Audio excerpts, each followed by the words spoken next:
السلام علیکم. اگر روز اتنی دیر سے آئیں تو ہاسپٹل کا انتظام اتنا اعلیٰ ہو جائے گا کہ ایڈمنسٹریٹر بنا دیں گے مجھے چیف. اب دیکھیے کھڑے کھڑے سب کو فٹ کر دیا میں نے. آپ کچھ خوف زدہ سی دکھائی دیتی.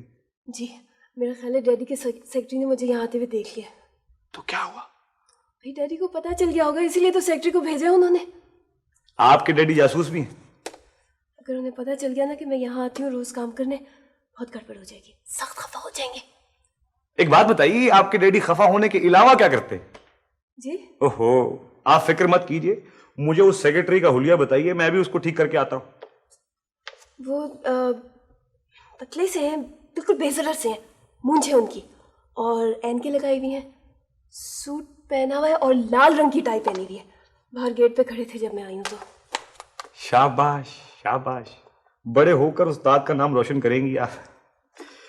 میں ان کو ابھی, دیکھیے آپ ڈریے مت, آپ کو ڈرتا ہوا دیکھتا ہوں تو دل میں سوراخ سا ہونے لگتا ہے. آپ اپنی سہیلی سے سبق کیوں نہیں لیتی؟ ان کو دیکھیے, ایک سیکرٹری کیا سیکرٹریوں کا ریوڑ بھی آ جائے تو وہ خدا کی بندی ہاکی کھیلتی بھی نکل جائے گی. مگر آپ مختلف ہیں, اور مختلف چیزیں مجھے پسند آنے لگی ہیں. میں ایک منٹ میں آتا ہوں.